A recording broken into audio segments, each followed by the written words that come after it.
Rahim my dear well wishers, अस्सलाम वालेकुम। आज आपके लिए कुछ नई खबरें, कुछ पुरानी खबरें और कुछ इश्यूज पर डिस्कशन होगी। सबसे पहले तो जो मेरे वेल विशर परेशान थे, इस्लामियात, education, Urdu, bio, male female both, कि हमारी एडवर्टाइजमेंट नहीं आ रही, तो अल्हम्दुलिल्लाह ये मसला भी हल हो गया और उनका इश्तिहार आ गया।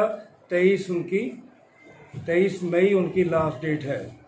तो ये कमेंट्स जो थे बहुत ज़्यादा आ रहे थे और मैंने भी अल्लाह के फजल से ये कहा था कि या तो पीपीएससी इन सब्जेक्ट का पहले इश्तिहार दे दे, और दूसरी सूरत में अगर वो इंतज़ार करेंगे फिज़िक्स केमिस्ट्री का तो बात बहुत दूर तक चले जाएगी।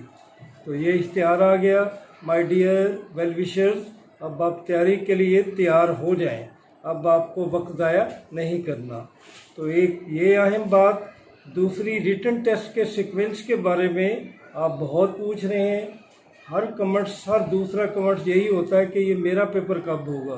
तो उन्हें मैंने पहले भी एक डायरेक्शन दी थी, आज फिर उसी पे बात कर रहा हूँ। तो माय डियर वेल विशर, पहले फेज़ में जो एडवर्टाइजमेंट आई थी उसमें 20 सब्जेक्ट जो थे वो मेल के थे और गालबन 20 से ऊपर 26 जो थे वो फीमेल के थे।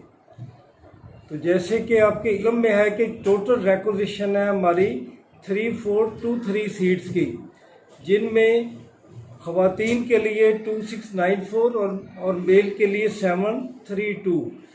तो अब CSS के इम्तिहान के ख़ात्मे के बाद दो जो वीक्स हैं वो बड़े इम्पोर्टेंट हैं। एक 21/5 को और 22/5 को, हफ्तावार को इंशाल्लाह। इनमें गमाने गालब है कि मेन सब्जेक्ट में भी कोई आ जाएगा और समादत में भी और इंग्लिश का भी चांस है।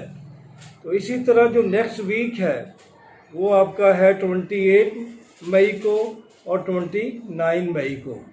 तो उसमें भी ये जो सब्जेक्ट आपको बताए हैं इंशाल्लाह उनमें से कुछ आ जाएंगे। तो आप इन चीज़ों को भी सामने रखें। लेकिन पीपीसी में कुछ मामला ये हैं कि कुछ सब्जेक्ट जो फीमेल के हैं फर्स्ट फेज़ में है, जैसे इकोनॉमिक्स का है, और कुछ सेकंड फेज़ में है, तो उनको उन्होंने एक फेज़ के अंदर लेके आना है।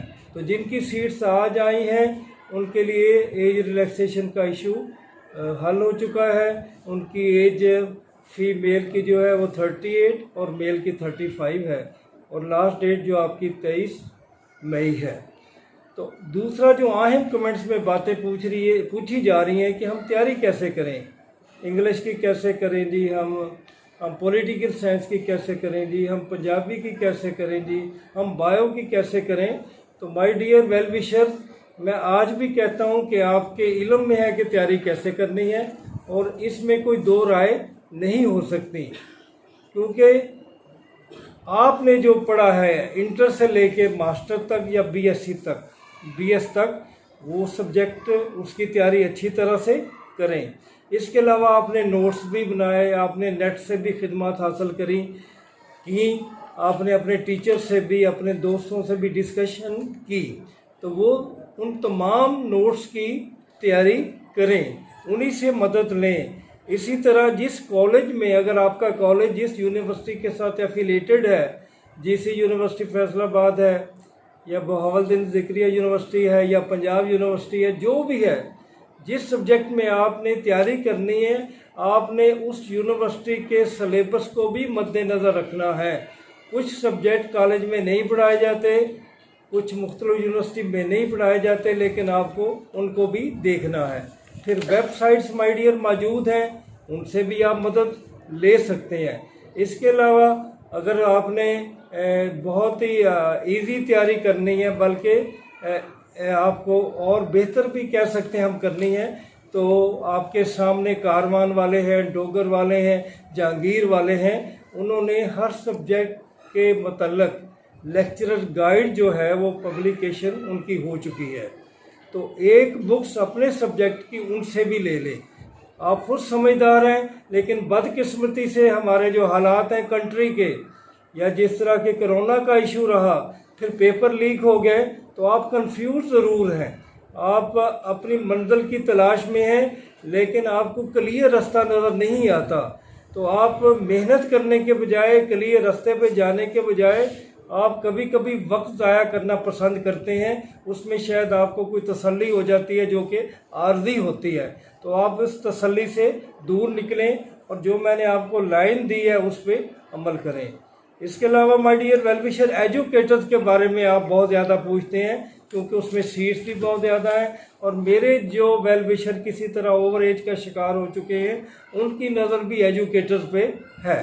तो एजुकेटर्स में गवर्नमेंट भी कभी अखबार में बता देती है, पीपीएससी की तरफ से भी कोई तसल्ली आ जाती है।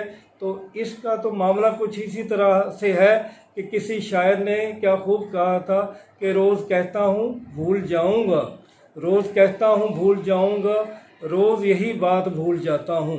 तो गवर्नमेंट भी भूल जाती है, लेकिन अल्हम्दुलिल्लाह मुझे कभी उम्मीद है कि 2 माह में आपके इश्यूज़ हल हो जाएंगे। इसके अलावा अब आपने फार्मूले के बारे में सवाल किया कि जो नया फार्मूला आया है उसके मुताबिक हम नंबर मैक्सिमम किस तरह ले सकते हैं या उनकी तकसीम कैसे है। तो माय डियर वेल विशर्स, उस फार्मूले के मुताबिक मैट्रिक के में 5 मैक्सिमम है, इंटर में 7 है और ग्रेजुएशन में 11 है, जबकि मास्टर और बीएस के 17 मार्क्स हैं। अगर आप बीएस करते हैं तो फिर ये कलेक्टिवली 28 हो जाएंगे। रिटन टेस्ट आपके सामने है, उसमें 80% नंबर लें, उसमें आप मैक्सिमम मेहनत करें। जब आप इंटरव्यू तक पहुंचते हैं तो उसकी तैयारी बेहतरीन करें, ऐसे करें तैयारी कि आप उसमें भी 80% के करीब जाएं। तो फिर आपको अगर कहीं से मायूसी भी है अपने एकेडमिक कैरियर की तो वो दूर हो जाएगी। तो इसके अलावा my dear well wisher, Kota के हवाले से पूछा जा रहा है कि जो कोटा सिस्टम मिला था जनूबी पंजाब को तो वो मौजूद है, क्योंकि कैबिनेट की मीटिंग में अप्रूव हो चुका था, बाद में हालात कुछ इस तरह हो गए। तो उम्मीद है वो किसी वक्त भी नोटिफिकेशन जारी हो जाएगा।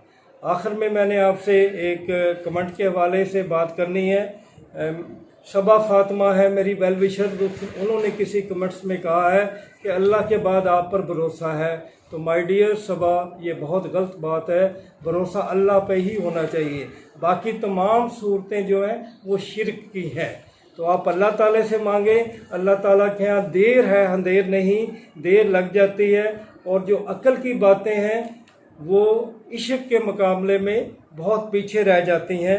किसी शायर ने क्या खूब कहा है कि अक्ल वाले तेरी दुनिया से परेशान गए, अक्ल वाले तेरी दुनिया से परेशान गए, इश्क वाले तुझे हर रंग में पहचान गए। अल्लाह के हर रंग को पहचानिए, सिरात मुस्तकीम पे चलिए, इंशाअल्लाह मंजिल आपके करीब होगी। अल्लाह ताला आपका हामी और नासर हो। फिर मुलाकात होगी। खुदा हाफिज़।